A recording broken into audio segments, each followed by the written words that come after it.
રાધનપુર નગરપાલિકામાં ટેન્ડર પ્રક્રિયામાં મોટો ભ્રષ્ટાચારનો આક્ષેપ સામે આવ્યો છે। નગરપાલિકાના રોડ રસ્તાના કામો માટે 6 કરોડ 22 લાખ અને 3 કરોડ 78 લાખના ટેન્ડર બહાર પાડવામાં આવ્યા છે। જો કે આ ટેન્ડર પ્રક્રિયામાં ગેરરીતિ થઈ હોવાનો આક્ષેપ સ્થાનિક અગ્રણી નવીનભાઈ કેશવલાલ મહેતા દ્વારા કરવામાં આવ્યો છે। નવીનભાઈના જણાવ્યા અનુસાર ટેન્ડર ખોલ્યા બાદ કામમાં 9% નીચે ભાવ હોવા છતાં અત્યાર સુધી વર્ક ઓર્ડર આપવામાં આવ્યો નથી। આક્ષેપ છે કે ચીફ ઓફિસર એન્જિનિયર અને થર્ડ પાર્ટીની મિલીભગતથી પોતાની પસંદગીની એજન્સીને ટેન્ડર આપવા માટે આ વિલંબ કરવામાં આવ્યો છે।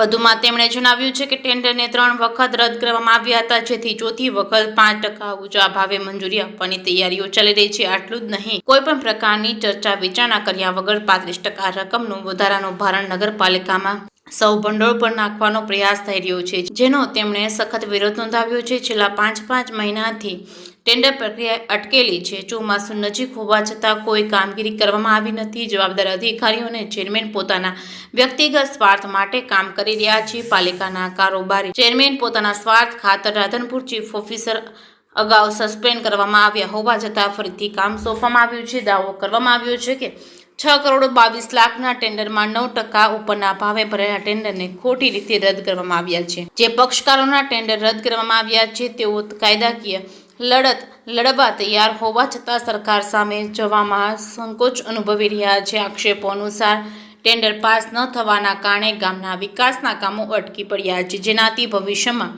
રોડ રસ્તાની સ્થિતિ ખરાબ થવાની ભીતિ વ્યક્ત કરવામાં આવી છે। જે કે સિંહ ગુજરાત સાથે મનુ ઠક્કર, રાધનપુર। ની અંદર હમણાં જૈન આચાર્ય ભગવંત આવતી સાલના ચોમાસામાં રાધનપુર પધારી રહ્યા છે। જ્યારે સારા રસ્તા નહોતા એના માટે કરી અને એક પ્રતિનિધિ મંડળ હર્ષંઘવી સાહેબને મળી અને 8 કરોડ રૂપિયા મંજૂર કરાયેલા। એ ટેન્ડરની પ્રક્રિયા ડિસેમ્બર 25માં ચાલુ થઈ। ડિસેમ્બર 25માં 2 ટેન્ડરો રાધનપુર નગરપાલિકાએ બહાર પાડેલા। એક ટેન્ડર 3 કરોડ 78 લાખનું અને બીજું ટેન્ડર 6 કરોડ ને 22 લાખનું।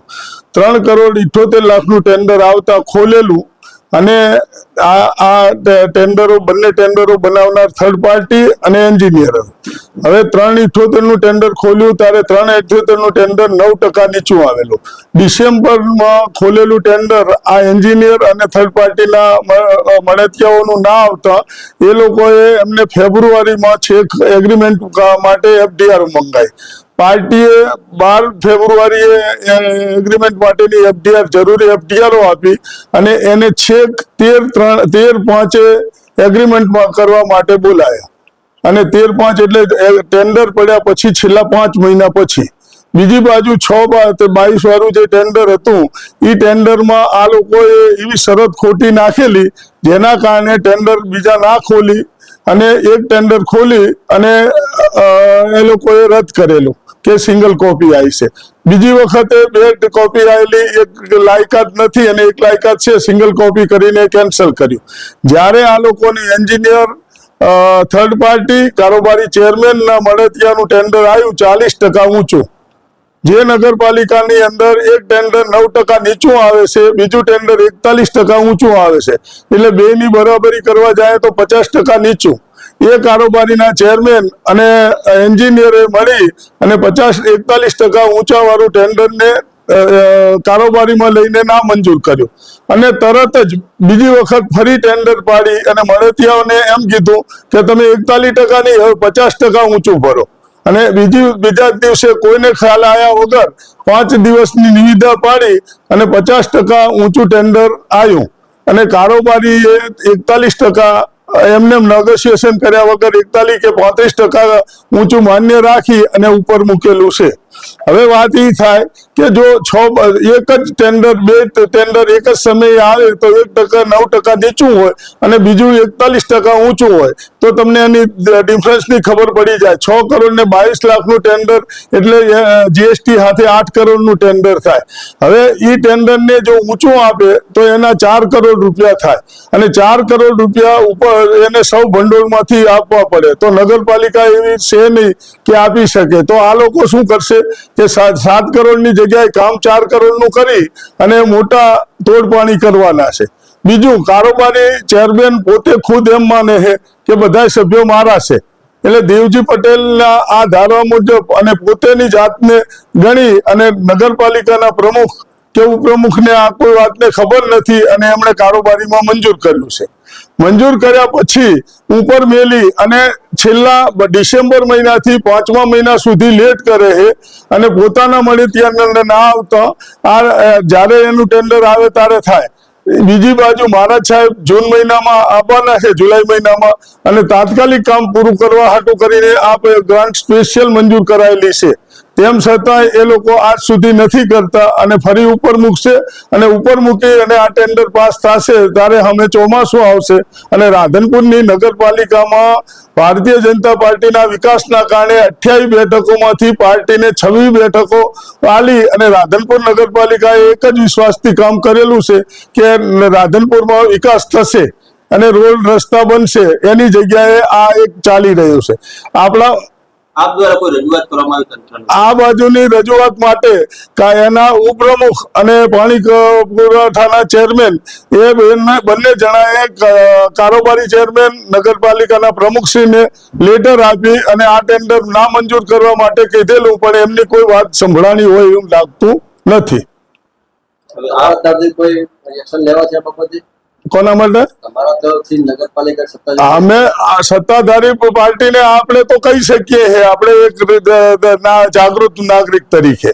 બાકી માનવું ના માનવું એમની વાત છે ને. રવિવારે એમને વાત કરી કે ભાઈ આ તમે આ કઈ રીતે કરો, એના કરતા ટેન્ડર કેન્સલ કરી અને સોમવારે નાખો અને એની અંદર જે શરત ગણે છે ને, જે એન્જિનિયર છે જે શરત ગણે છે ને એ શરત કાયદેસર છે જ નહીં. એની હું કોપી તમને આપું. આ બાબતે ધારાસભ્યને કોઈ રજૂઆત કરવામાં? ધારાસભ્યને રજૂઆત કરવા આપી હતી. ધારાસભ્ય કારોબારી ચેરમેન અને બધાને બોલાયા હતા, તો એમને એક જ વાત કરી કે બાકીના આમાં આવતા નથી એટલે અમે એના ટેન્ડરો રદ કરીએ.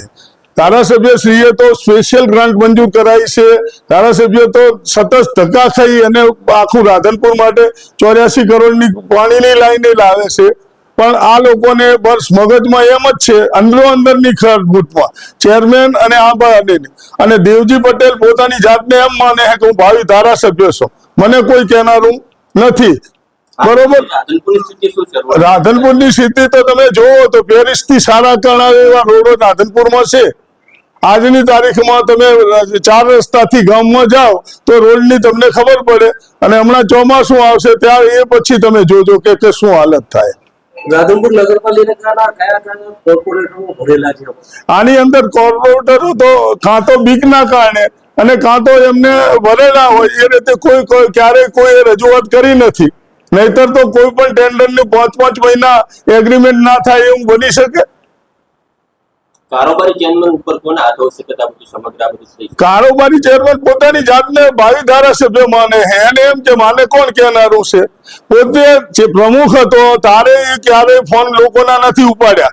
આજે કારોબારી ચેરમેન છે, તમે અત્યારે ફોન લગાવો, ફોન નહીં ઉપાડે તમારો. 1 વર્ષ પહેલા રોડ બનાવેલા તૂટી ગયા છે.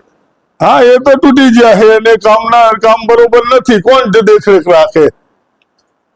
બધાને ટકાવારી થર્ડ પાર્ટી છે. થર્ડ પાર્ટીને પૈસા મળી જાય એટલે એને રોડ જોવાની ક્યાં જરૂર છે? આજની તારીખના રોડ ચાલે છે, તમે એને જઈ અને એનું કટિંગ કરો, એનું આવે છે કોડ કટિંગ કાપો. તમને એની જે 5 ઇંચના રોડ હોય તમને જો પૂરેપૂરા મળી જાય તો હું ગુલામ થઈ જાઉં. ટેન્ડર આપવામાં આવ્યું છે કોઈ પક્ષના કોઈ સગા સંબંધીને આપવામાં આવ્યું કોઈ છે?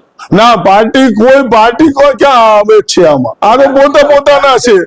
પાર્ટીને કોઈ લેવા દેવા જ નથી જાણતા. પાર્ટી પ્રમુખ પાર્ટીના પદાધિકારીઓ કેમ બોલતા નથી? પાર્ટીના નથી બોલતા એ ઉપરના દબાણના કારણે ના બોલતા હોય. આજે મારે આટલા માટે જ બોલવું પડ્યું કે પાર્ટીના પ્રમુખ નથી બોલતા. ગઈકાલે અમે નાનજીભાઈનો વિડીયો જોયો ત્યારે મને એમ થયું કે ખરેખર આપણે આગળ આપવું જોઈએ, કારણ કે અમારા વિડીયોમાં જે ઉપપ્રમુખે તમને લેખિત આલ્યું છે તોય છતાં ઉપપ્રમુખ ગોળ વાત કરે છે કે પ્રમુખને પૂછો, ખબર હશે. જ્યારે ઉપપ્રમુખે તો લેખિત આપી દીધેલું છે તો એને ખબર જ છે કે આ છે, છતાં ચૂપ રહે.